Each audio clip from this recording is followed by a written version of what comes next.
President Buhari engages APC governance, reassures within strong political institutions through non-interference in elections.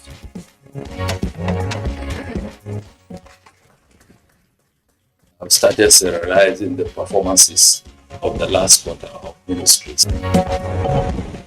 Presidential delivery tracker and website unveiled for monitoring government projects.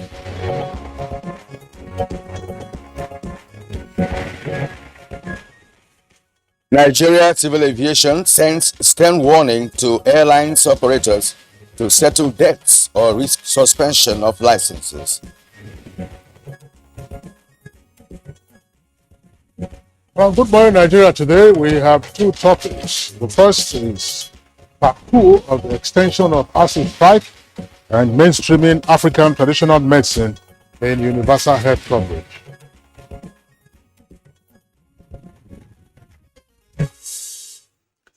The Academic Staff Union of Universities, ASU, is synonymous with industrial actions, and this has over the years become a ritual with the nation's public ivory towers.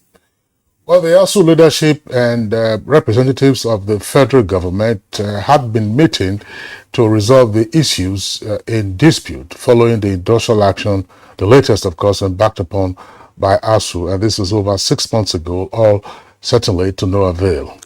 Now, the recent development following an announcement of a comprehensive, total and the indefinite stance of ASU leadership over the strike action is generating conversations. And on Good Morning Nigeria last Tuesday, guests gave their thoughts to the extension of the strike action. Well, we had guests yesterday with us, which was Tuesday, to discuss the issues, and they included Comrade Issa Aremu, who is Director General of the Mikhail Gorbachev National Institute for Labor Studies. And we also had Professor Abdullahi Sule Kano, who is a former president of ASU. We had Chief Sylvester Onoja, former Commissioner for Education, former Chairman, Teaching Service Commission, Kogi State, and former Principal, King's College, Lagos, as well as Dr. Niyi Sumonu, National Coordinator, Congress of University Academics. Well, the guests presented different views, which of course bordered on how to resolve the crisis. But amongst the issues raised were those of the crisis of collective bargaining, the decay in the education sector, as well as the need for government to improve feedback mechanism for continuous engagements. But also the requirement of ASU to know that it could not possibly win its war in one single approach. Today, we continue with the second part of the extension of ASU strike, where we shall highlight funding alternatives for universities and the role of the institutions' governing boards, among other issues. I am Kirian Umayo, welcoming you to this Wednesday's edition of Good Morning Nigeria.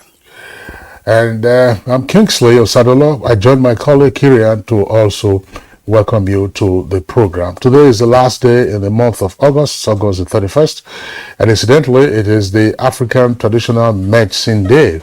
And so we shall be taking a look at how to mainstream African traditional medicine in seeking to achieve universal health coverage. That will be our second topic. And as I said, we're having two topics. The first one being part 2 of the extension of the ASU strike. In the course of the program, we have our regular complementary segments, and these will include newspaper review and business. As always, we are live on the network service of the Nigerian Television Authority. Thank you very much for the business news package and Good Morning Nigeria. Coming up next is newspaper review.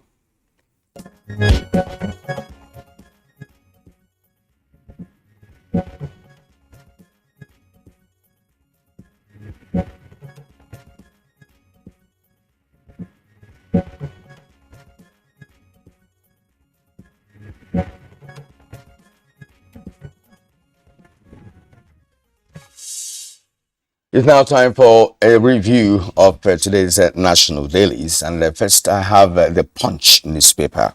We'll go to headlines above the name flag of the Punch newspaper. 6,068 Nigerian doctors move to UK under this administration. That's on page 12. Federal government projects 120 trillion naira as 3-year consumption expenditure. That's on page 21. All right, that 46 billion naira debt. NCAA threatens to withdraw airlines licenses. That's on page 22 as well. All right, Tinubu seeks Jonathan's support. APC denies internal rifts. It's on page 13. All right, now the lead story on the Punch newspaper is on the indefinite strike declared by ASU. Federal government summons varsity councils, vice chancellors as parents grumble. It has 4 riders to that. NUC meets Pro-Chancellors Tuesday to review actions, reach consensus. Oshibajo, APC governors beg lecturers to end strike. Parents Association says ASU inconsiderate. Minister insists on no work, no pay. Lecturers deserve pay despite strike, according to ASU president. Now, the photo story is that of the Nigerian army. What is titled "Army Kills Terrorists, Arrest 3 Suspects in Kaduna." All right, and below that we have ensure PDP wins in Kaduna, Wike tells McCarthy. It's on page 16. Zamfara orders 7,000 guns for community guards. It's on page 29. That's where we have details of that. 2 die, 7 rescued as canoe capsizes in Jigawa. It's on page 5. Kingsley. All right, Kieran, thanks a lot. We also have a look at the front page of the Blueprint newspaper. Blueprint newspaper, below the nameplate, you have the following headlines. Nigeria will stop importing fuel June next year, and that's attributed to Mele Kyari, the CEO of NNPC Limited. Then you have a number of riders, so that headline says Dangote and state-owned refineries to meet nation's fuel needs in 2023. Another rider says laments loss of 9 million barrels in first quarter, and federal government commissions 8 gunboats to combat oil theft. The next story is on politics. Buhari to APC governors and Nigerians. I won't interfere in 2023 elections. Says will replicate Ekiti, Osun, and Anambra polls. That's one of the riders. Other riders, no row between Tinubu and Adamu over campaign council. That's attributed to the APC. Let's act fast on economy and ASU strike, Oshibajo tells governors. We are ready to accept any negotiation to end strike. That's according to APC governors. Niger Varsity Management, ASU, differ on resumption. You have a number of headlines there also on the left side of your screen. That's the first column. And it says, just below the one on newsprint, says Blueprint photographer and AIT reporter arrested in Gombe. Buhari salutes Bishop Kuka at 70. Buhari salutes Bishop Kuka at 70. Federal government begins ranching in 10 frontline communities. We are engaging friendly nations to tackle insecurity, as attributed to Lai Mohammed. Now, other headlines right at the foot of the front page there. Kogi, police arrest man for killing and burying friend in own house. And then ban on kaolin importation will yield billions of naira for Nigeria. Ban on kaolin importation will yield billions of naira for Nigeria, and that's attributed to the boss of the Raw Material Research and Development Council. Nigeria's electricity sector loses 15.4 billion naira to multiple grid collapses. That's for the Blueprint newspaper. We also have the Sun. Yeah, You want to okay. take the Sun? Yes. All right. Let's turn to the Sun newspaper. The Sun is quite busy this morning. Let's begin with the headline just on the right hand side of the name flag. It says that Wike taunts McAfee, vows to bring down APC structures in Rivers State. And of course, it has a rider to that who says boosts of delivering democracy dividend. All right, and below the name flag, we have again, court refuses Kyari's bail application. That's on page 5. Now, the lead story on the Sun newspaper says governors offer to take over negotiation with ASU. And of course, there are riders to that. Move to end industrial action as federal government summons pro and vice chancellors. Now, we act fast on economy. University lecturers strike warns Oshibajo. Now, APC governors and the NWC meet over presidential campaign list. It's on page 28. NCAA threatens to grant local airlines over 19 billion naira debt. All right, and below that, kidney donor asks court to set aside order allowing Ekweremadu's on government access to his bio data. Now, frustrated youths only using Obi as a symbol, says McAfee. That's on page 28. That's an interesting story to read. Nigeria in worst phase in history, according to Bishop Kuka. It's on page 20. CBN gives Fidelity Bank nod to acquire Union Bank UK. That's on page 2 of the Sun newspaper. Now, fuel imports end June next year, according to Kyari. Southeast, 119 civilian security personnel killed in 3 months, according to a report.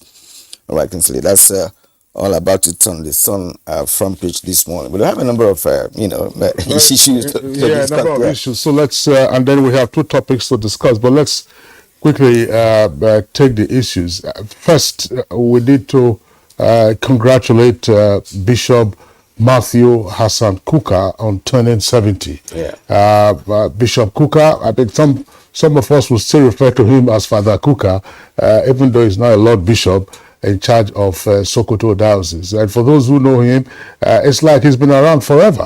One of Nigeria's leading public intellectuals.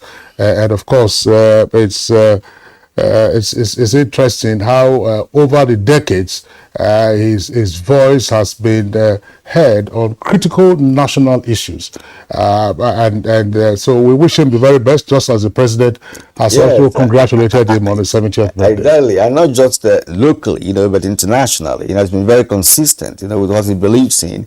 And of course the intellectual aspect of it is what really is so interesting. He has a grasp of what it takes to make comments on national issues. No question about that. He earned his doctorate in 1990 from the London School of Oriental and African.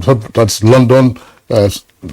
Sorry, let me take it again. The School of Oriental and African Studies, SOAS, of course, that's based in London, and then followed up with his publication of his first book. He was a columnist in a number of newspapers and a contributor also to a number of newspapers. I always enjoyed publishing his articles when I was editor of the Guardian on Sunday. And by the way, the point that should be made about Bishop Kuka, his interest is in a better Nigeria, better, prosperous, safe, and secure Nigeria. Exactly. So congratulations to him. We also know, Kirian, just before we leave the issue of birthday celebrations, that Segun Odegbami, mathematical Segun Odegbami, is also 70. One of Nigeria's most honored soccer player, mathematical Segun Odegbami is turned 70. And we should also add that both Odegbami and Matthew Hassan Kuka have been regular guests on Good Morning Nigeria. But mathematical Segun Odegbami is the speaker. He hosts Sports Parliament. That's an NTA network program. Exactly. And it takes my mind back, to the commentaries of Sebastian From and Ernest Okonkwo, who gave him the name Mathematical Odegbami. It was Ernest Okonkwo that gave him. But I should also say this. I had the privilege of being on the commentary team when Segun Odegbami was still active. He was captain of the Green Eagles at that time. In 1983, Nigeria took on Uganda, that's the Cranes of Uganda. The match took place at Ogbe Stadium in Benin. It ended 1-1. I'm sure Segun Odegbami will remember that match. Congratulations to him. But away from soccer, for which Segun Odegbami is also very well known, and the advocacy that he's had in terms of sports and what to do with sports development, is the fact that Segun Odegbami took it upon himself to clear the path for Chioma Ajunwa. Chioma Ajunwa, the long jumper, the police long jumper, which was then led Chioma Ajunwa to winning the first individual gold medal at the Olympics for Nigeria at the Atlanta Olympics in 1996, Kirian. Exactly, and of course, such persons would be highly needed, at the upper echelon of our sports administration. Okay, just away from that, I'm interested in this story. Fuel imports ends June next year. Kerry, what's going to happen between now and then? Is there any, or is just the hope on the fact that we are expecting to have the automated refinery owned by Dangote to be the supplier of oil in the next future? Well, it was during the briefing session at the Villa that he made those comments, which have been widely reported. Some of the details are unclear to me.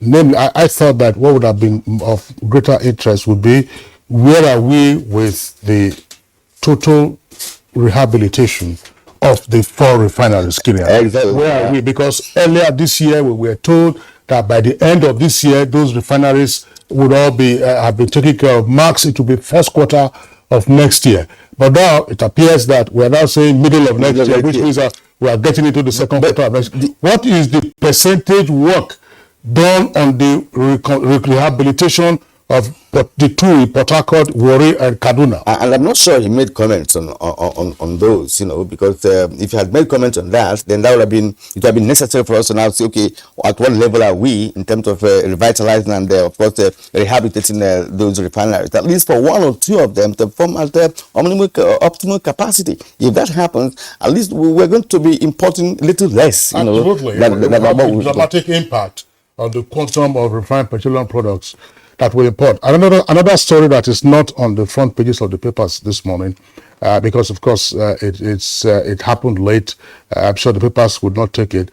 Is the passing of one of the world's most renowned leaders, the former leader of the Soviet Union, Mikhail Gorbachev. He was the architect of Glasnost and Perestroika, which of course ultimately led to the end of the Cold War. The Cold War ended, and unfortunately the Soviet Union also disintegrated. Mikhail Gorbachev was 91 years old, and he was named the man of the decade of the 80s by Time magazine. In fact, I recall vividly, that during that time, he just told the Russian authorities that he has nothing to do, because when the economy is biting, when people are thinking of how to bring about change in a country where socialism has taken its course over 70 years, I mean, it was like a wind that blew across the former Soviet Union, and they got disintegrated. Today we have several countries, from that enclave. Yes. And it's now we concluded this conversation. Yeah, some of the other stories we have the opportunity of taking up going forward. So we're taking a short break now on Good Morning Nigeria. When we return, we'll be dealing with 2 topics. Get into this beautiful pasta, chicken soup, juicy licking prawns. Thank you. Icy Fish is here. If you're in Lagos, you need to check out this place. It's beautiful. Oh. I don't want to be an amebo, but you guys have to see this.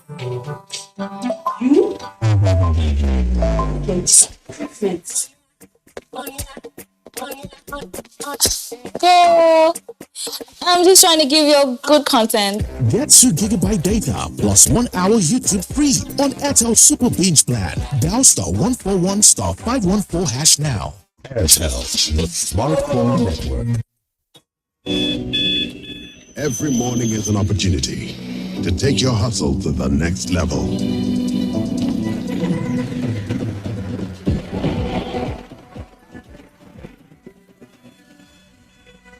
Every morning is one day closer to your mission. So, make every morning count. Cup after cup, morning after morning. Start strong, finish strong. Nescafe. Join us to stop crude oil and product theft at production sites, on the pipeline, at terminals, at the depots, on vessels, at refineries. Help stop crude oil and product theft. Report infringement to www.stopcrudetheft.com. You can also validate genuine purchase at validate.stopcrudetheft.com. Please report and be rewarded. This message is from the Nigerian National Petroleum Company NNP. When you wake up in the morning, before you start your day, breakfast time is class time. For work and for play, for a great start to your day, breakfast time is class time. Always start our day with a nourishing Kellogg's breakfast, powered with the goodness of grains and 11 essential vitamins and minerals. Kellogg's makes a great tasting breakfast for all of us. Breakfast time is Kellogg's time. As the 2023 elections draw near, remember, evil prospers when good men and women only wish for peace, but never take a step to make peaceful elections happen. Are you a father? Are you a mother? What are you saying to your children as elections approach? Have you warned them not to let themselves be used to cause violence? Have you explained to them what the consequences of electoral violence might be? Do your part to make peaceful elections happen. Talk to your children. Protect them from unscrupulous politicians who want to put them in harm's way, while their own children are comfortable at home, within and outside the country. Let's join hands to make 2023 elections peaceful. This message is from the National Orientation Agency, NOAA. I dodge ammo. Obi, what exactly are you dodging? COVID now. You are very funny. Is this how you have been dodging every cough and sneeze? Yes, my guy. The thing don't serious. Oh. Have you taken your COVID-19 vaccine? Leave that matter for Matthias. I have heard plenty things like... Beggy, I have taken my complete dose of the vaccine, and as you can see, I am okay. Why you come still dey wear mask? To protect everyone from getting the virus, it's good to dey practice the protective measures as the vaccine work now to stop you from dying from the COVID-19 infection. This your explanation makes sense. Go and get your COVID-19 vaccine. It is available in most public health centers and some approved private hospitals. COVID-19 vaccines are safe and effective. Protect yourself and loved one. Take the vaccine. Stay alive. Let us all celebrate safely and responsibly. Obi the Dodger. Abejo, I'm going to get vaccinated now. This message is from the Ministry of Health, Ministry of Information, NCDC, NPHCDA, and partners.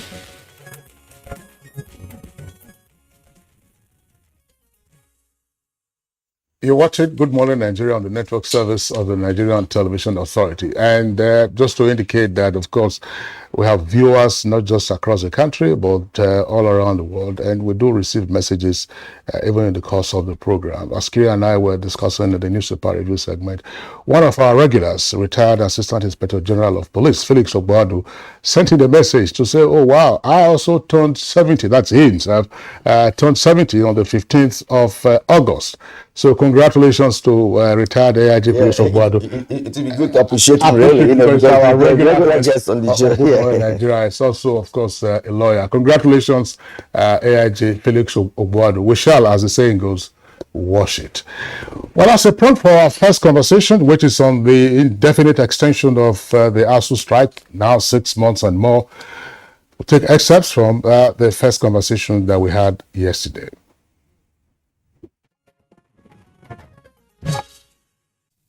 On the part of ASU and government is ego problem. Ego. You see, government has been running schools and universities. Like you said, the councils are independent. If each university has a governing council, it's independent. Now, ASU should be open to other means of funding and dealing with the situations that arise in the universities. In the series of agreements we entered with government to this last one, even a committee was set up specially to see what are other sources of funding will come up for the government, But what do we see? Instead of government to articulate those sources, they are now plagiarizing them, taking them one by one to service other sectors of the society.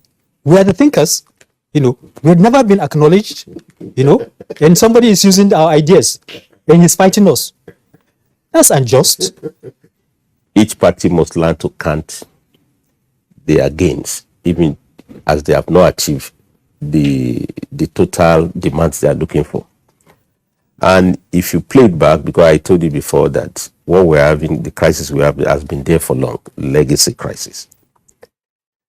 I think I want to let us know that if there's need for proper reflections, and that reflection will reveal that even though we've not gotten there, the revitalized education sector that ASU is looking for, there are some progress has been made.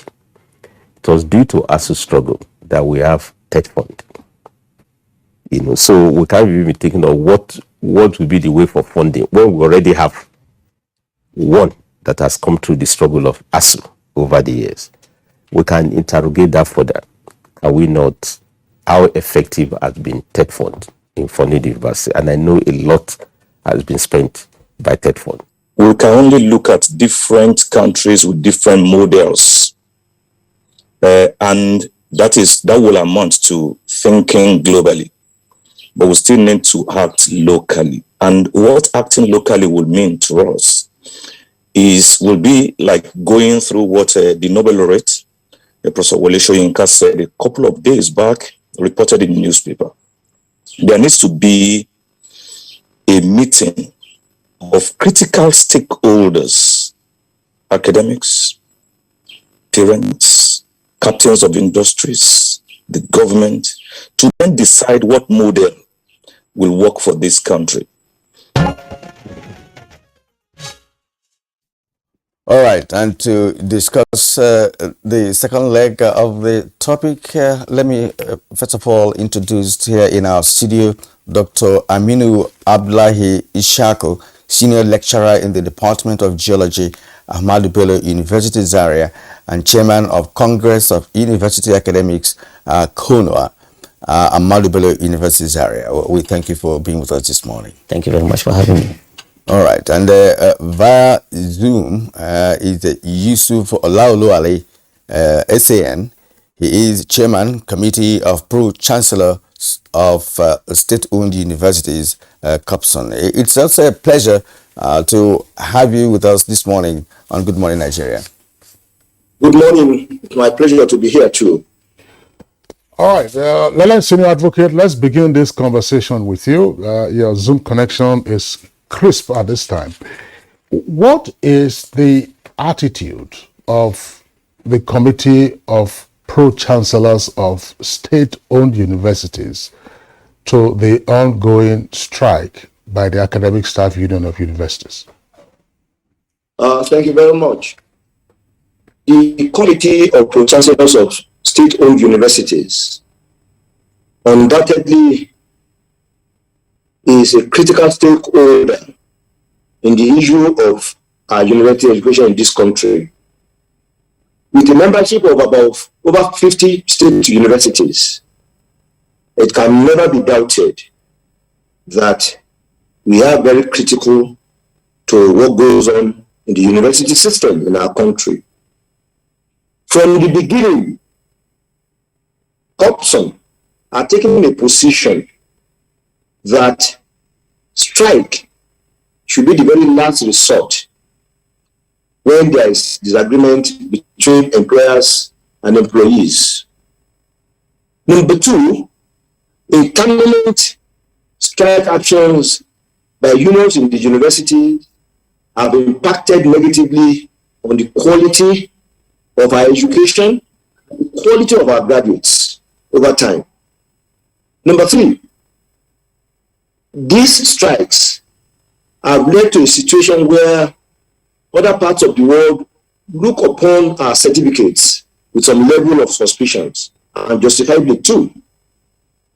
Number four, our position is that going forward and for international best practices, we've gotten to a point in our country where unions in the universities should actually negotiate with the councils of the universities, who are their lawyers. If we can get to that level, most of these strikes will not only abate, they probably fizzle out. And lastly, our position as an organization in the educational sector is that you cannot centrally negotiate conditions of service with your own employers and force your negotiation on parties who are not part of the negotiation. In this instance, ASU and other unions negotiate with the federal government, who are their own employers, because we have federal universities. Corruption as a body was never invited nor told to be part of the negotiation. So you can't then force what you are doing with your own employers on the employers of other people and employees of other people. So these are the issues clearly that we've been calling attention to over time. But like I said, if you don't get to that point where employers have direct negotiations with their employees, we'll just be begging the question. Let me remain with you for a while. It does appear that the situation is entirely a complex one, considering the fact that there are so many bodies, in academic structure in the country. We have a Pro-Chancellors, the council, we have a council of universities, we have the federal government, we have state universities, the federal government universities. But the whole thing is that educational quality in Nigeria generally for the past 20 or 2 decades have been very low. And the reason why ASU has taken to strike is because government, not just this government, previous administrations have been unable to of course, play ball, if you like, in terms of, leading to agreements that have been reached on a number of occasions. Right. The fact that the state-owned universities may not, be interested in incessant strikes, that is understandable. But the fact that there's a reason for this strike, has there been any time your organization have been able to say, wade into this, perhaps to also bring in an idea of what could be done to ensure that this strike does not continue, and that government does its own bit of the bargain to ensure that the strike does not continue? Because from all indications now, as far as the nation is concerned, our educational sector is nosediving. Well, I want to thank you for those set of questions. Now, number one, at the very beginning, corruption, and to let you know that we'll be very proactive. At our 6th biennial conference, which we had at Osun State University about 2 months ago, we got the leadership of ASU at the national level actively involved. As a matter of fact, the national president of ASU was at that conference for the 4 days the conference lasted in Osogbo. And he presented the position of his organization to the body. And we were able to come to some level of understanding, to a point that national president of ASU himself agreed that there is peculiarity with state universities, especially having regard to the fact that education is on the concurrent legislative list of our constitution, which means states are entitled to have their universities with their own conditions of service and what goes with it. The same thing with federal, and then the same with the private universities. Now, like I said before, our position had always been, and let me go back a bit to history. Luckily, most of us who are leaders in corruption today, who are Pro-Chancellors of state universities, even most federal universities, we are all products of universities in this country.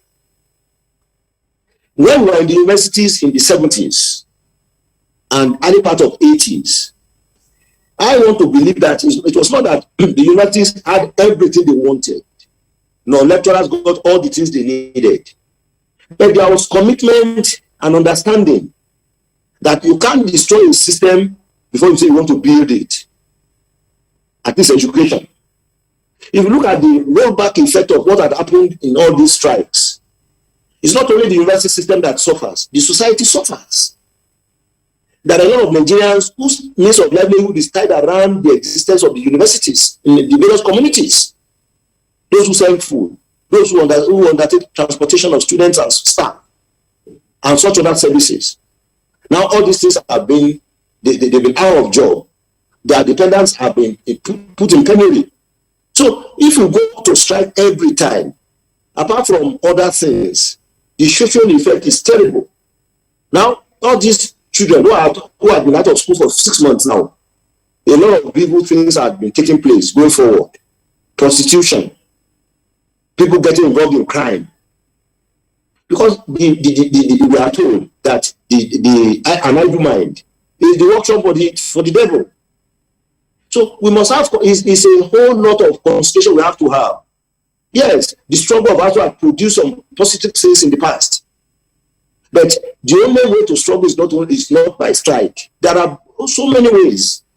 And like you said in your narrative, if we get all of us together as stakeholders, get to a point where we'll be able to get to some certain agreements that will not be disruptive of what goes on. I don't know in other places. There have been some strikes in the UK recently by train workers and so on and so forth. But people don't declare indefinite strikes. I mean, it's like say, look, we are shutting down everything. Where is the hope for those students? Where is the hope for their parents? Where is the hope for those who depend? Oh, well, we've lost him there, but certainly we'll get back to him. When the signal returns. Okay, you wanted something for Dr. Aminu Ishaku. I'm sure once the, as you said, Kirian, the Skype Zoom connection is restored, we'll get to hear more from Yusuf Ali, senior advocate of Nigeria. Dr. Aminu Ishaku, we had the first part of this conversation yesterday, and I'm sure you listened to some of the excerpts at the beginning of this program. Yours is Konua. We do know that Konua has been, if you may, struggling to get his footing in the couple of years since it came into existence. We've had some disparaging remarks made by some of the lecturers who are members of ASU against Konua. But what is Konua's own attitude to this declaration of indefinite, total, and comprehensive strike, which is already 6 months and 2 weeks old? Thank you very much for having me. Our own attitude towards all this is that of condemnation, outrightly, because this shows the gross insensitivity on the part of the striking lecturers, really, to show that they really concern less on the plight of Nigerian students, on the plight of the general development of education in Nigeria. When you declare a strike for the first time, you are invited to the negotiating table. You go there, you present your case, and the other party presents their case, you negotiate. This does not mean that you will not get to a point where you will have some compromise. But the sort of language we hear from ASU saying this strike is indefinite, is total, is comprehensive, is suffocating. There is a branch of ASU that actually added that word, suffocating. So we find this really to be something that shouldn't come from the body of intellectuals like ASU. Now, for us in Konwa, we now need to ventilate the system. And that is why Konwa is actually adding its voice to the entire thing. The system is actually choked up by ASU's position of always going on strike at the immediate notice. One can say, okay, they will call for warnings, they will do this, they will do that. Yes, all this we know they do. But if you look at it now, the strike has now become like an industry of itself in ASU. And it has like taken a life of its own. And at times I laugh when I hear that they have something they call strike management committee. So it means their job is just, they are constantly being asked to manage strikes for ASU, as if strikes needs to be managed or something like that. So they have a strike management They committee? do have that. They do Probably have that. an informal committee. But Those are the people that they consult with whenever they need to do that. Instead of them to be talking to the rest of the stakeholders.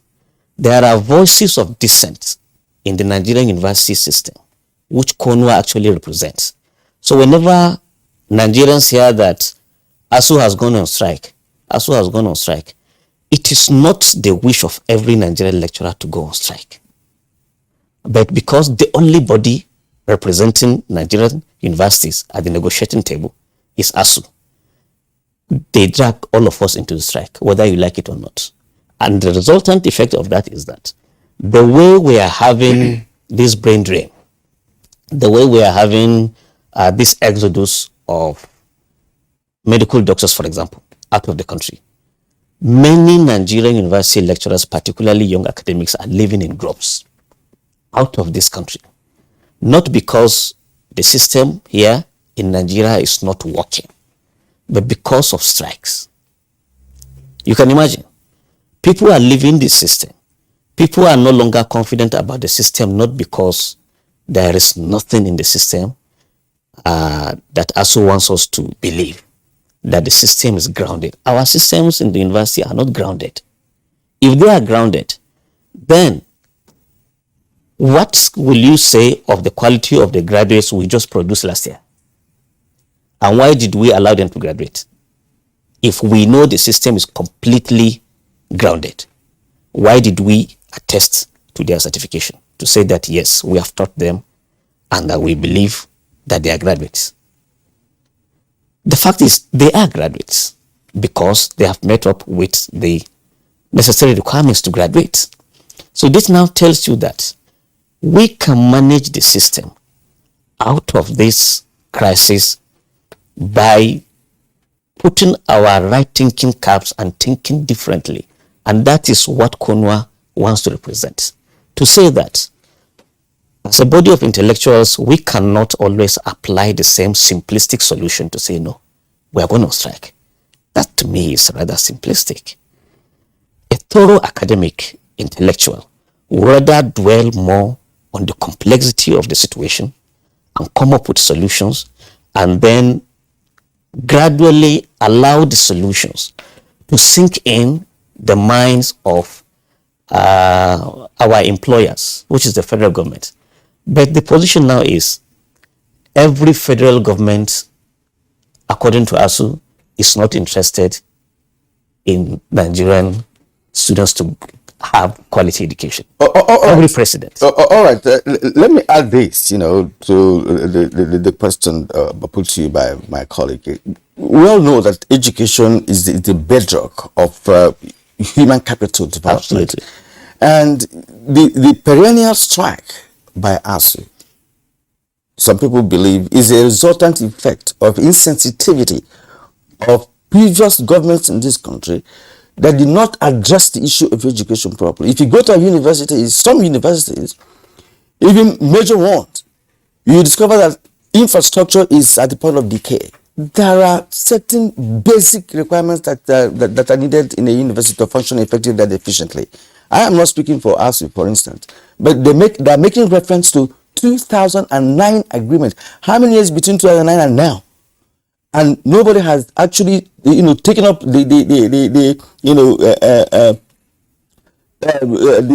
stance to say, look, let us adjust education. Let's make education kind of an emergency situation, so to speak, When, of course, Obama came to power in the US, there was total failure of infrastructure in America, and some well-known conglomerates, big-time businesses collapsed, especially automobile manufacturing companies in America collapsed. And what did they do? They said, okay, they raised funds to bring them back on stream. So why can't that be done in education? To say, how much are they really talking about? That is so humongous that the nation cannot afford to, bring in this money within a couple of the past 10 years. I believe that if ASU is met halfway, reasonably halfway, that this thing may not continue. So your CONUA, it should be part of ASU, so to speak, because you're all lecturers. What are you bringing to the table to say, look, federal government, see what we have discovered in this university, see how you can address it? Have you been able to proffer any solution to that as a body? Yes, we have drafted quite a number of solutions to all this. And by the way, the 2009 agreement that you made mention about, that agreement is outdated. Many components of that agreement, realistically speaking, are quite outdated. You cannot in 2022. Please, could you explain further? Yes. There are many aspects within the 2009 agreements that have now proven to be completely unimplementable. Like infrastructure development? No. Payment of salaries, adequate payment of salaries to remuneration for the lecturers? All these are relevant and will continue to be quite relevant. But look at it. You negotiate with a past government in 2009 and expected that outcome to be binding. I will not absolve the federal government in this. Federal government actually caused all this. The government is the problems. continuum. Yes. When you negotiate with a union, you ought to have done a lot to try to actually implement most of the content of that negotiation. But then federal government has failed in that regard immediately. That was in 2009. But subsequent governments, when they came, they made the document. They tried to do what they could, as at that time. Some monies were given. For example, now, revitalization funding. What is revitalization? Revitalization means that existing infrastructure, existing systems within the university need to be constantly updated. And where you have dilapidation within the infrastructure, funding needs to be injected into that to develop those systems. Federal government, to be fair to it, has been doing revitalization all these years. TED Fund, for example, the entirety of TED Fund is a revitalization institution. Without funding from TED Fund, there wouldn't have been many of the area of infrastructure that we have now in the university. What other funding out of what TED Fund is currently doing that ASU is actually looking for? Go and check what they're actually asking for in terms of the revitalization funding, 220 billion annually in tranches to meet up with over $1 trillion over certain years. What is the annual budget of TED Fund that TED Fund do spend in Nigerian universities, including in state universities? It's much more than what the content in that 2009 negotiated agreement actually is. You understand? Now, if they now say, okay, apart from TED Fund funding, we now need this government or any other government for that matter to still cough more funding into the universities. The question is this. As a government, I'm not speaking for government at all. I'm a university lecturer. And I would love to see a lot of funding in that place. But as a government, what CONUA believes is that we will work with governments to understand government's position when governments say that as a government, I need to provide security. So my basket of budget, I need to allocate money for security, for healthcare, for other things, for infrastructure, not only for education. And in that sense, we will now understand the funding structure, the budgeting structure of the country, and also lobby the National Assembly to still put some more additional funding for education. Not to say, no, we don't bother about every other thing. We only want funding for on Nigerian tertiary institutions alone. That to me is not something that is Okay, quite realistic. Dr. Aminu Shakur, thank you very much for the responses that you have given to the questions that we have posed to you, more particularly, Kirian, the role of TED fund in tertiary institutions, more particularly in this case, universities. We often hear very little about what TED fund is doing when ASU is on strike. In other words, ASU rarely makes references to the interventions by TED fund. It isn't just in infrastructure. The sponsorship of doctoral students, the publications, and a whole lot. But that's a table we have to work with. In terms of infrastructure, we should also not forget, I don't know the extent to which it went. I never had the opportunity of seeing them live. But the Federal Ministry of Works and Housing under Babatunde Raji Fashola also at some point undertook the reconstruction of roads in some federal universities. I remember we had him on Good Morning Nigeria. This was like a couple of years or so ago. And I mean, there were concerns as to why the Federal Ministry of Works would take that upon itself to be reconstructing or rehabilitating internal roads within federal universities. But we haven't heard any comment from the beneficiary institutions with regard to that. But let's return to Learned Senior Advocate Yusuf Olaoluwale. He's still with us, I believe, via Zoom. If the Zoom connection is fine, you see him there on the right side of your screen. I've always wondered, Senior Advocate, in terms of what happens whenever ASU goes on strike. Now, there is a slogan that injury to one is injury to all. State universities also join in the national strike, what they call national strike. I've asked on Good Morning Nigeria, look, if you say the federal government is owing earned allowances to university lecturers, are state governments also owing earned allowances to their own lecturers? And the basket of issues that ASU would often raise, how many of the issues in the basket apply to state universities? I know that a few state universities now have said, look, we're getting back to work, and others, of course, have not been part of it, including LASU and a few others. How will state governments, and in this case, Pro-Chancellors, who are the heads of the governing councils and therefore direct employers of state universities, deal with this issue? Private universities, of course, will not attempt what state universities are doing by saying they are joining a national strike, because straight away service is no longer required. What is it that state governments are doing? Thank you very much for that question. In fact, the point you have made speaks to what is wrong with the system. The whole basket of allowances and all those other allowances were agreements reached between federal government and their employees in the federal universities, acting through ASU. They were foisted on the state universities. Of course, we've had to be looking for money to pay this.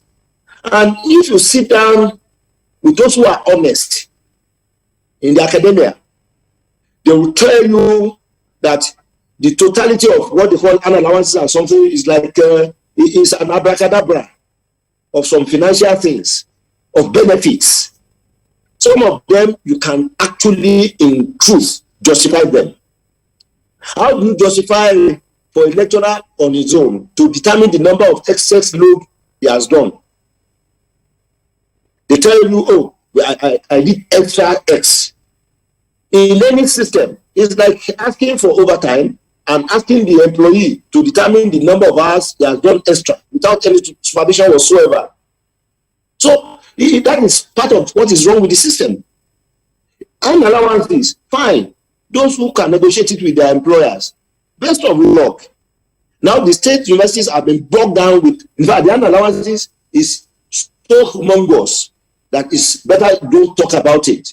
I'm aware, as I'm talking, of a state university that is now looking for about 1 billion naira to pay as allowances for 2 years or so. Now, these are the kind of money that could have gone to address some of the issues of infrastructure in the universities. Going forward, because I may not have the opportunity again, I want to just say that one of the best ways to address the outstanding issues between our academic people and the universities, number one, let's all agree, and I must be the first to agree as well, that look, we have to do something about the salaries going forward. Especially when a professor earns 400,000, 300,000 or thereabout, I don't think, given the economic dynamics, I don't think that is going to go well. Number two, like in other places, let's have a template. Every 2 years, every 3 years, we agree on the percentage of salaries that will be incremental to assuage the problems of inflation. If you can do that, for example, we say, look, this year, a professor earns 1 million naira. In 2 years' time or 3 years' time, 20% or 15% of that will come on top of the salary without having to sit down again to renegotiate. Everybody would know it. And for me, I also believe that if we can pay commensurate salaries, all these other allowances that are too amorphous should give way. So we now know that, look, a professor earns X, a senior lecturer earns X, lecturer one and X, and after 2 years, there's an increment of X percentage over the salaries. So all these other amorphous claims, which is at the bottom of many of the unusual and intermittent strikes, will come to an end. And to complement what Dr. Abdullahi said, if you look at the whole scheme of TED Fund, people tend to think that TED Fund was federal government money. No. If you look at the law that sets up TED Fund, these monies are money that ordinarily should have gone into the Federation account for distribution by all the tiers of government. So they just mopped it up with the law. So actually, TED Fund belongs to the federal government, the state governments, and the local governments. That's the truth. But we make it to appear as if it's just federal government that is funding. No, it's money that belongs to all the tiers of government in our country, because it's 2.5% of some taxes that ordinarily should have gone into the Federation account for distribution. I think what ASU should, at whatever level, the kind of thing they should put much energy in is how efficiently, how prudently are we deploying money from TED Fund, from needs assessment, and other such intervention bodies. I think that will be more productive for all of us. Oh, TED Fund is spending X billion. How efficient are we deploying the X billion?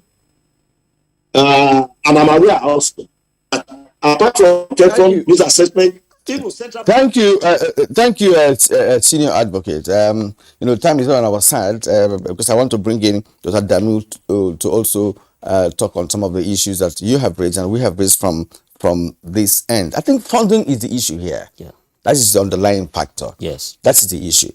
And Kingsley and I, on one occasion, I had that cause to discuss the issue of funding in the universities and what the students pay. Yes, in some federal universities, students pay as less as 30,000, 25,000 naira for tuition fee, while perhaps in states you have over 100 or plus, Yes. as tuition fees.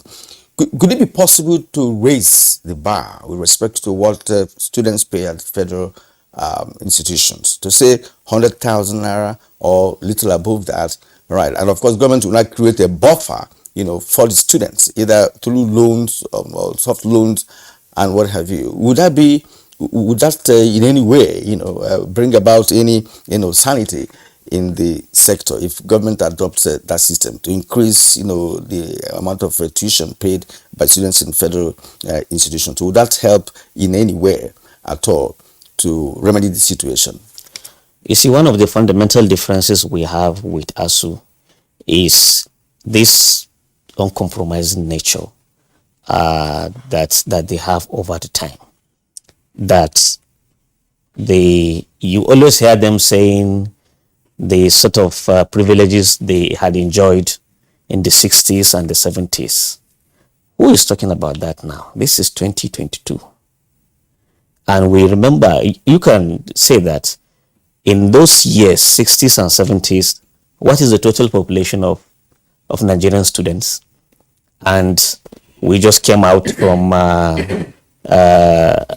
colonization into independence, and then we needed to develop our manpower quickly. So there was all sort of incentives for people to come and study in Nigeria and in overseas. Do we have that kind of privileges now?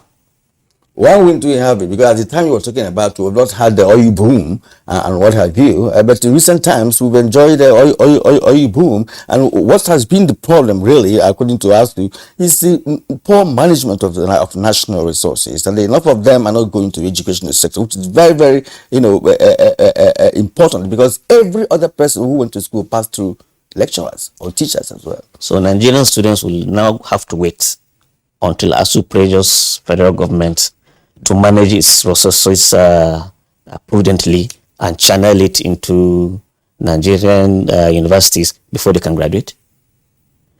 You see, ASU is just complicating the entire thing. The wealthiest nation on earth, yes, is the United States. Yes. And students pay fees. They do. And the students have to obtain loans. And I tell you, some of them to pay their fees. And only recently was there a reprieve by President Biden for a certain threshold. Go and browse on the website of any foreign university, UK, US, Europe, and now find out what is the actual cost of studying, say, an MBBS program. It's a skyrocket amount, but students here pay a paltry to become really qualified doctors that can be attracted to those countries. It means federal government is still subsidizing education in Nigeria. You understand? So, but if we now sit at the negotiating table with all stakeholders, not minding the fact that it is only ASU that should be listened to, other dissenting voices too within the university system, students, parents, other stakeholders, and now come to terms with the present reality of life to say, in this post-COVID global economy, is it sensitive for a local union in a developing country like Nigeria to declare strike in the midst of COVID lockdown? When our oil revenue went down, the price of oil itself even went to a negative value. And then you now come to say, okay, in a post-COVID recovery, do we need to actually be realistic on the so-called autonomy of universities that ASU has been hammering on? Or we need to be autonomous? Their own definition of autonomy is that federal government should allow them to do whatever we want, should allow us to do whatever we want in the university system, but at the same time fund us 100%. Also at the same time subsidize everything for students. I'm interested in what data with us this morning said. We said that Professor earns around 300 or 400,000. That's the truth. I guess maybe. How much do politicians earn in other climes? Does a politician earn more than a professor of a university? The answer is no. That's part of the problem. And someone has raised here, that Nigerian senators, a senator earns more than the president of the US. A monthly basis. So when we talk about mismanagement, it doesn't necessarily mean that the things are not being put in focus. Especially when a project is planned to be achieved. But we're talking about management and prioritizing, because education in the first place, as we all agree globally, that is key to any progress that we record. So now, if previous administrations in Nigeria did not attempt to address the issue of ASU, it has culminated into what we're trying to explain now. Yes. If the past governments had done something, by now we wouldn't be talking about this. That's just part of the problem. Well, yes. Kirian and Dr. Ishaku and senior advocate, we're having to terminate the conversation at this point because we have a second topic, but there are issues that we will of course continue to discuss. And I find your perspectives very interesting. Yeah. Particularly what you have said and what autonomy means, yes, and what it should mean. It appears that ASU is suffering from ideological capture. Yes. You have Marxist Leninist perspective yes, that continue to, it's ideological capture. Yes. That's the way my colleague Kieran is chuckling to say that, oh, this is what we did. Yes, when we went to universities, I mean, this is not. I earned bursary when I was a student. Yeah. I also had 2 scholarships. So, but it's not common. That's the buffer I was talking about. No, it's not common. It's not common now. Yeah. But I am an advocate, and we have discussed this in the past. I said, look, I said this yesterday. Let me repeat it. If there are 1 million students in federal universities, yes, and you asked those million students to pay 100,000 naira per session as tuition, what they will pay per session for 1 million students will amount to 100 billion naira. And that's a big sum that can make. So what is the difficult? We understand that, when you say that, you are talking as if you're an IMF agent. Yeah. When you say that, you are talking like you're a World Bank agent. So as I said, it's a continuing conversation. And Yusuf Ali, Senior Advocate of Nigeria, I want to thank you very much for your perspective. But some of the issues that you have raised are also of concern to us, and we hope that we have opportunity of interrogating those issues.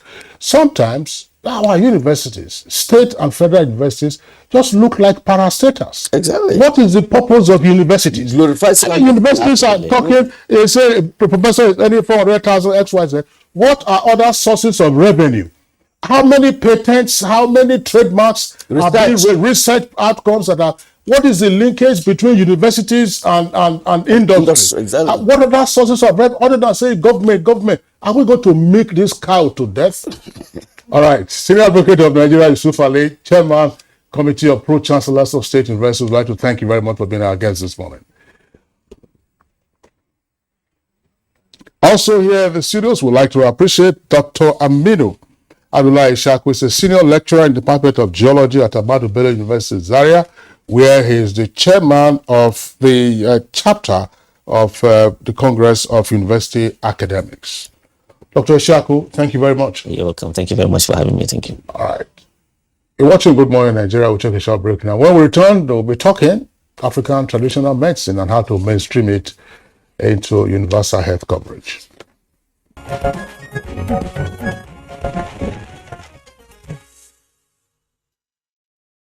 All right, for the past 2 decades, August 31st has been earmarked for African Traditional Medicine Day to honor the integral role of traditional medicine in the health and welfare of generations on the continent.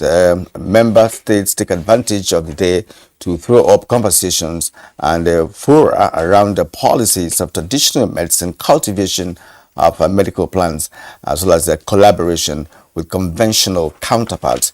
And it is no different as we take a look at the mainstreaming African traditional medicine in universal health coverage. And we have already in the studio at the guests, whom my colleague Kinsley would like to introduce. All right, thank you very much, Kyria. Of course, we'll have a regular guest on issues of this nature. She's a pharmacist, Zainab Sharif. She's the director in the Department of Traditional, Complementary and Alternative Medicine in the Federal Ministry of Health. Pharmacist Zainab, glad to have you again on Good Morning Nigeria. Good morning, everyone. You know, you are the one. I like you introducing me. Don't mind, Kyria. I hope you are not by any way suggesting to our viewers that I'm a patron of your line of practice. Sure you are. Anyway. If not, you have been converted long time ago. But of course, you know, I've been interviewing you for the past 10 years. I know. I'm going to give you Jingo by Loba. Now you are talking. All right. Of course, Pharmacist Zainab is also very well regarded published author on these issues. Here in the studios as well, I'd like to welcome Miriam Mansour Yola, an associate professor of cultural studies at Bayero University in Kano. Yola, we're glad to have you on the program. Oh, thank you. Good morning, everyone. All right, so let's begin with, of course, our regular guest, pharmacist Zainab Sharif. African Traditional Medicine Day. Again, as we often try to do when we are discussing traditional, complementary, and alternative medicine, that mindset in the population, whenever you raise the issue of African traditional medicine, the mind sometimes will veer towards jazz, veer towards divination and all kinds of things, those unwholesome practices that Orthodox medicine push you away from. So what is the African Traditional Medicine Day all about? Is it about medicine men and native doctors and all of that? Thank you very much. I would want to allow my colleague, you can see she's a professor in cultures, so she should be able to talk about the cultural, the Jaism, the Buddhism you want to talk about. But let me come to the technical aspect to say that in 2000 in Burkina Faso, the African heads of state met to see how they can be able to promote African traditional medicine, which was now adopted in 2001, Abuja Declaration. They said that there was a need for us to set aside a day, which was approved by WHO, 31st of August every year, to mark the African Traditional Medicine Day. Why was that thought in the resolution? It was because it became necessary, seeing that it is part of our culture. They further saw that 80% of our people in Africa patronize the traditional medicine. And they saw the positive effects of traditional medicine.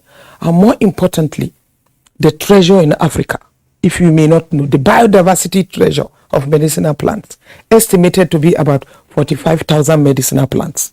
And only 5,000 are used now in traditional medicine. So you can see 40,000 are yet to be exploited. And 25% of these are available for biogenic and genetic resources. Come to Nigeria, we have about 10,000 species of medicinal plants. So the resolution was to look at how do we develop, how do we promote, okay? And furthermore, how do we commercialize? Because people look at only the health services angle. No, we want to look further at the economic benefits of what African traditional medicine holds. And the cultural aspect brings about the issue of intellectual property rights. If you may wish to know that the dancing, which she may talk about, Bori, it should be patented. So when you take it out, it becomes a kind of cultural motivation that you can sell to other parts of the world. I think that is the other aspect that I am not to talk about, because she is an expert in that field. So this day, for the past 20 years, the first decade, 2001 to 2010, after assessing the efforts so far made, they tried to revise and decided to say, let's have another second decade from 2010 to 2020. So we have so far, every year, they set aside themes, and this year's theme is no exception. That is 2 decades of African traditional medicine, achieving universal health coverage. Very apt as we go along. So we need to, what have we achieved in these 20 years in terms of what the WHO strategy document states from 2014 to 2023? Areas of policies, regulations, productions, education, community mobilization, research and development, just to mention a few. All right. What's also apt, is the fact that the continent, requires to integrate tradu medicine, to the orthodox or the conventional medicine that we know. And I'd like to find out from Associate Professor here with us that since the Traditional Medicine Day was, initiated in 2003, the continent has also seen the implementation of WHO regional strategies on promoting and enhancing the role of traditional medicine in the health care system on the continent. What has been, how has this strategy been effective in terms of integrating tradu medicine? Because I know that till date, I'm not sure that orthodox practitioners have in any way in the process of administering treatment to any patient who will refer such patients to any tradu medicine. Good morning, ladies and gentlemen. As you said, since traditional medicine for now, the traditional healers have gotten trainings, a lot of trainings from, how do I call it? From Federal Ministry of Health. You know, training is very important, which a lot of people don't believe that traditional medicine healers are being trained. Training is now very common. We train them, show them how to cultivate, how to treat, how to take care even of the patients. You know, they are being trained, honestly, for now. What is in the process now is training. They are being trained. The traditional healers are being trained. You know, culture is everything, and traditional medicine is part of culture. Culture is what brings out traditional medicine to the belief of the people. Everything is culture. Everything is culture, and traditional medicine is part of it. I'd like you to explore further the nexus between culture and traditional medicine. As you said, I mean, traditional medicine is an outgrowth of our culture. Yeah. It's our culture an impediment to further evolution of traditional medicine, or it could also be exploited as an aid to ramp up the benefits and acceptability of traditional medicine. Yeah, it's an aid. It aids. You know, traditional medicine is it's an aid of the culture. You know, the culture. Anyway, let me start from telling you what the culture is all about. I think culture is almost everything, and traditional medicine is part of the culture. In every given society, you know, there are a lot of people, and they have their own norms and values. And norms, the traditional medicine is one of the norms and values of the society. And the people of the society really believe that traditional medicine, heals them and give them treatment of some sicknesses that they're suffering from. So the culture, traditional medicine, a little bit. Because culture, as rightly said, you know, it forms part of it from one side. The way of life, way of life of the people, as it also affects traditional medicine. I have covered the traditional medicine trade fairs, you know, in the eastern part of the country, where we have traditional medicine practitioners from all parts of the country, right? And my colleague Kinsley was talking about you know, incantations, you know, jazz men and what have you. And when you attend such trade fair, honestly speaking, most of the traditional medicine practitioners I have interviewed, you know, speak about the efficacy of what they are showcasing, and a lot of people are using them, and they are also, you know, testifying that, look, it is efficacious and what have you. But the worry there is this: what about I know some of you, especially Zainab here with us, of course, is a pharmacist, and she understands that she has to standard quality products, you know, measure them properly, exactly, and to ensure that you know, these drugs are properly apportioned in terms of doses and what have you. But in many cases, there are no dosage. It's like, okay, take a shot of this, drink it one afternoon and night, and what have you. Let me interject now, because the majority of the practitioners, how are you bringing them in to now toe your line of doing quality products, and of course bringing about the dosage and perhaps you know, pass through NAFDAC? Good. Let me just reiterate the importance of the celebration and the day, because that will answer all you are asking me. I told you the WHO strategy word, which you know, talked about policies and regulations. Do we have policies that will help the traditional medicine? None. A lot has been achieved in the African continent. Over almost 45 countries have policies. Do they have regulation? Because that will bring about aspect of regulating the practice and also regulating the products. This has been achieved. Then talk about the collaboration between the practitioners. What have we done to the practitioners? Whether you like it or not, these are people with reservoir of knowledge. We have been able to bring them closer so that we can, like she said, the aspect of training them. For us, we have been able to look at them, have a database of them, and understand the areas of their specialization, and provided the necessary training. you must know that at primary healthcare level, they play a strategic role. We cannot doubt the fact that these people are not there and they do not play strategically. In terms of products, you know now, that brings us to NAFDAC. If you know that a lot of products have been listed, the purpose of listing these products is to define their safety.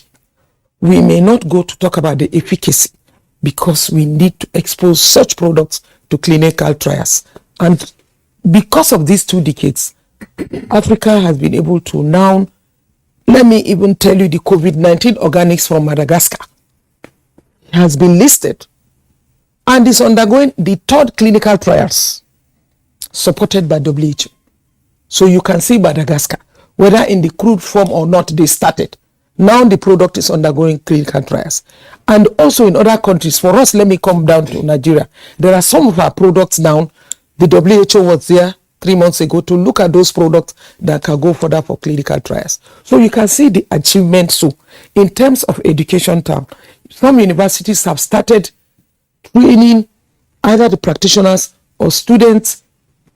Degree in herbal medicine, curriculum has been developed, certificate training for those of you that are other medical schools, because already there is now a harmonized curriculum along the Wahoo region for students, medical students. That means if you are a nurse or you are a pharmacist or you are a medical doctor, there will be modules for you in traditional and herbal medicine specifically. For us scientists, the products, what will be the products, the scientific evidences of the products, to develop these products in the African region, blessed with these medicinal plants, to have raw materials for pharmaceuticals. They are low-hanging fruits because currently the Western countries are coming to assess your APIs. What we mean by APIs, to be able to harness this your medicinal plant for what you call active pharmaceutical ingredients. But don't throw away the cultural aspect. What is the Osun Festival about? Is it not a culture? People come all over the world to assess that aspect. They generate revenue. Whether the dancing, before giving the concoction, whatever it is, it's the issue of IPRs. The concoction you mentioned, that is for the Osun. I'm talking about the cultural aspect. Because that's concoction, people take the concoction. Yes, because of their belief. And they believe it's efficacious. Yes, for their cultural aspect. Yeah, yes. Well, there are a number of issues on the plate right now, and let's unpack them. The creation of the department of which you are a director. Yes. That is traditional complementary and alternative medicine. Yeah. It's a vindication of the implementation of the requirements. Exactly. As part of the decade of African and you've been a champion of this. Congratulations. Yes. Thank you. But you also now talked about the infusion of traditional medicine or herbal medicine into the curriculum. When did this take effect? And you said some universities are also offering courses. Correct. Which are the examples of these institutions offering courses in herbal medicine? You have an idea? Yeah. If you look at even in one of the theme of WHO, it talked about curriculum development in the training of traditional medicine. We developed a draft curriculum as far back as 2013 for these medical schools. That means doctors, pharmacists, which has been approved. And that is why some university, Ife University, University of Lagos, Ilori, even the Center of Excellence in Ondo, they are now having some basic training courses, particularly in herbal medicine. That is the science. But if you look at African studies, they are running the cultural aspect. For the cultural aspect, the two may have benefits. If you look at this, which I'm focused on the scientific aspect, you see that they can now issue certificate.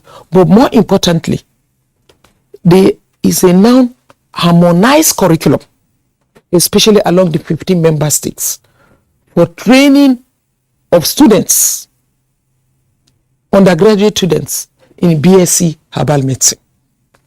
This curriculum already will be finally approved when WAHO meets and approves that. Let our viewers know what I know you're talking about. West African Health Organization. Yes. West African Health Organization, which has, which we are talking about the ECOWAS sub-region, the 15 member states. So you can see that if there is a harmonized curriculum for BSc in herbal medicine, Nigeria is running, that same curriculum will be done in Ghana, even in the French countries. We have Togo, we have Lomé, etc. Sierra Leone, Liberia. These are part of the member states. Okay, thank you. In fact, very interesting points you've raised. Training, and I want to. I'm not being convinced, from what you've postulated, that anybody like myself or my colleague can enroll in any institution to study herbal medicine. Yes. Now the cultural aspect.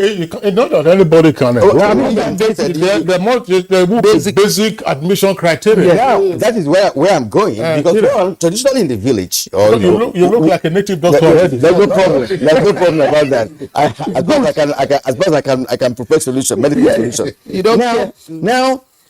Back home, say where I come from, right? We have traditional medicine practitioners who never went to school. And how do they know the plant, the medicinal plants? They didn't study anything. He goes into the bush, uses incantations. He will pick up the plants by himself, bring these plants, give them, prepare them into a concoction, use it, and it works. Right. That is the culture we're talking about. Now, what is the nexus between this kind of culture and what you are preferring at the moment as to the way forward with respect to integrating tribal medicine into the normal, conventional or orthodox medical practice? Those other persons I'm talking about could be more in number, than the elitists like herself here, who is an elitist tribal medicine practitioner. So what is that nexus? Most of them, it's, they inherited it. Exactly. It has been inherited. Right. Yeah, it's inheritance. Yes. So we are trying to bring those things written now, to document it. You are right. Yeah. Yes. When you document these things, maybe when they are gone, it will still be there. But when they die, they go with it. That is where we are documenting it for now. Now, the documentation you're talking about, when you document and, the person who you are documenting for is an illiterate, he wouldn't be able to read and write, yet he has solutions to what he can do. And then when you're documenting, you don't go to the bush with him to know the plants that he's picking up and stuff like that. So how do you document the plants he's using? He doesn't explain the plants to you. So how are you going about that? Okay, good. Most of them are enrolling their children in school for now. Most of the traditional herbalists, their children goes to school, even abroad. They go to study herbal medicine, they go to study pharmacists, doctors. Most of them are educated now. So the children will be able to write, and we are sensitizing them, telling them that this thing, if you die, you go with it. Keep it written, please. Tell somebody so that that person will bring it out. So I think most of them are trying for now. Honestly, they are trying to do that. Break that barrier of resistance, because intellectual property right. That brings me to intellectual property Some of them just might argue that, look, this is something that is inherent in me. If I give it up, then I will lose my power. Exactly. So perhaps they would need some reorientation. But I have a question for Miriam Yola. There are some persons who would argue that Nigeria today is suffering from a cultural meltdown. Cultural values are being eroded. And we're seeing a generation of Nigerians who unfortunately do not believe in anything Nigeria. And of course, if culture is the foundation of a people, the rejection by this generation should be worrisome. How, if you agree with this view, how is this likely to impact on traditional medical practice, and what can be done to ensure that even though we are suffering from vast cultural erosion, that aspect at least remains intact, and then can be mainstream into universal health coverage? I don't believe in that. Culture is dynamic, it's not static. It grows with time. Culture, it's alive. It's something that's, it's breathing, it's normal. You take some cultures and mix it with your own culture to bring out something new. You can just leave it like that. It's not static. So if culture is static, you wouldn't have have the traditional medicine healers writing things down, that is when it started. If it's dynamic, then they believe in documenting it. So I don't believe that culture is deteriorating, or I don't believe that, honestly. I think he's talking about values. Values. Because the inherent belief, when you speak to, I'm sure you have regular interaction. That's what he's saying. Precisely. Say, Mom, what am I going to do with this? Precisely. And you are having persons whose orientation would not appear to conduce to what we are promoting. We just talk the critical aspect related to traditional medicine. That brings me, I want to tie it to the topic, because COVID-19 is specific now in promoting 2 decades of African medicine. Why? People now saw the need to look inwards, and that brought in the forefront of traditional medicine. Ask how many children were steaming all over during the COVID-19. How many of them were taking those simple remedies, either herbal or ginger? Somebody told me that every time the children would say, Mom, is the water ready for the steaming? That was something that was happening. That brought in the value of traditional medicine. Specifically in these 2 decades, we have seen the value that COVID-19 said we should look inwards to be able to look at that local content. And that your local content for local solutions makes you to look at harnessing your African heritage and your African biodiversity. That is an agenda that is good. And then the Madagascar COVID-19, they use the Artemisia annua, which is the plant now. And now that has brought out the use. And most people now saw that we need to look at our own, either look at our cultural foods, how can they benefit? You can see down values from the family angle.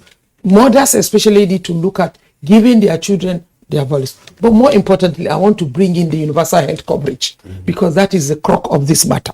Universal health coverage addresses that everybody, everywhere should have access to healthcare, quality health services without financial hardship. Whether Trado on this, because that is why they are saying, how will Trado help to achieve universal? That qualifies traditional medicine. If you harness your traditional medicine, especially improve on it at the basic, and you agree that 80% of the African population, now 80% of the world population, 3 billion, access traditional medicine at the basic healthcare. So why are we deceiving ourselves? What we need to do is to look at how do we improve and implement the Alma Mater Declaration of 1978. At least start integration of traditional medicine and the basic healthcare. Let's say primary healthcare. Let's start that way, which is possible and feasible. Exactly. And that is why the practitioners, we call our medicine community medicine, medicine of the people. If you train the practitioners, for now, like you cannot train every one of them. They are not, some are not illiterate. What they are documenting, if you may know Kyrian, they are documenting in their language. Yes. Say it in your language. Someday, somewhere, somebody will interpret it. Chinese don't study English. No. You know that. There are professors. They use and document India. Go and see their own documentation. In their language, interpreters are available. When we go for this West African, you have French-speaking countries. There is interpretation. And interpretation is a good business now. Yeah. To interpret is a good business. In fact, so the practitioners can document. We have encouraged them. Nupe, document. Hausa, document. Igbo, document. Yoruba, document. I think you have somebody will interpret. I think document. There used to be a very popular, can you see that? There used to so be it's happening. There used to be a very popular traditional medicine. We are even honoring him. I'll come back to that. Yes. The father, the African president of traditional medicine. He's the Ogirigara. Yes. I've interviewed him several times. Yes, I said you are inside. Yes. I've interviewed him in Enugu several times. Right. Now you have successfully linked this culture we're talking about to traditional medicine, because this steaming you talked about, important. Steaming in my village is been an old, in fact, for centuries. Steaming is used, especially when you are dealing with a very serious disease and stuff like that. So it works. Yeah, Kyria. But let's remind our viewers, when COVID-19 broke upon the world, and this is about 2.5 years ago now, 2020, and there were conversations around what to do, how to understand it. We had a program on Good Morning Nigeria. Pharmacist Zainab and some other experts were part of that conversation.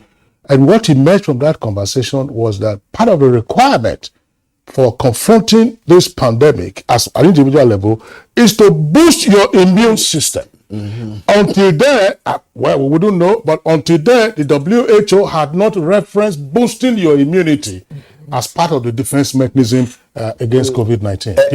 You don't want me to talk? He has already spoken for you, because of course. No, he doesn't want to. I want to. You brought in something that should be new to WHO. As far as the fight against COVID-19 is concerned. Well, new to them, but not new to you. Right now, how do you deal with the number of tribal medicine practitioners who are not controlled or regulated? Because this just regulation. That would bring me to the council. I just returned from Enugu a couple of days ago, and the tribal medicine was going on. It's been an annual ritual, So I listened to radio, and everybody was talking about what he can do. One medicine can cure about 10 diseases, and what have you. So how are you doing with that? That's why we need to have the bill of the Traditional Medicine Council bill passed by the National Assembly. If there is passage, there will be a council, just like we have the Dental and Medical Council, Nursing Council, Pharmacist Council. There will be regulation, but not this. At federal level, we have a council. At states, there are boards. About 13 states in Nigeria, Enugu, Edo, Almighty Lagos. They have boards already established for their traditional medicine practitioners. We have encouraged both states, by the approval of National Council of Health, to have boards. Even at local government, my minister will say, at local government level, there must be committee that will look into the regulatory aspect of Traditional Medicine Council. We have started, but we could do better. All right. Do you understand? That's fine. That regulatory aspect is very universal health coverage, it's very important. It can easily be achieved. We can be able to look at majority of the people getting access to health. But a critical element to achieving universal health coverage by integrating traditional medicine relates also to, we didn't seem to get a lot of insight into, are you interviewing traditional medicine practitioners and then gathering, if you like, the intelligence from them and getting somebody to reduce it into writing? If so, in which part of the country is this being done? Is it countrywide?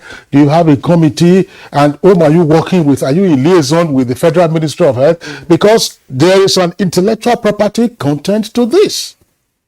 Yeah, the tradition. Very quickly. They have their organizations, which is liaised with they liaise with Federal Ministry of Health. We have NTA and modern traditional medicine practitioners. They have their own associations. They register under Federal Ministry of Health. So in every language, the three major languages in this country, maybe like my own self, I come from the Hausa side. The Hausas, we interview them in Hausa, we talk to them in Hausa, and try to show them the importance of what they have, the importance of their knowledge, and how good they are, what contribution they make to the society. So we interview them, write it down, we keep it. We have, in the universities, we have a library. Let me still go back, please. I'm a lecturer of culture. In culture, there is traditional medicine course. In that course, we used to have a lot of students, more than 600, because they develop interest in studying traditional medicine. It's part of culture. Most of them are not traditional healers. They just want to know what the traditional medicine is all about. And I believe by teaching these students what traditional medicine is all about, when they see somebody trying to say, this is traditional medicine in Hausa, this is cure this, it cure this, it's cure that, they say, they used to ask me in the class, how can we go and enlighten those people? Okay, madam, we're going to end there because of time. We have time. So, at this point, thank you, Zainab Judith Sheriff, Director, Department of Traditional, Complementary and Alternative Medicine, Federal Ministry of Health. It's always a pleasure. Yeah, you know, I like both of you. I understand. Only that there is no gender sensitive. No, but you have already. I know two of you. You know, when you have these two of you, I know these two people. All right. Let's also appreciate Professor Mariam Mansour Yola, Cultural Studies Department of Nigerian Languages. He's, of course, an associate professor from Bayero University, Kano. Thank you also for being here this morning. Thank you. All right. All right. That's it for us on Good Morning Nigeria today. We hope you've enjoyed the program as much as we have done. Join us again tomorrow, same time, 7 in the morning. Look after yourselves. I'm Kingsley Osadolo. And I'm Tyrion. I do have a great day.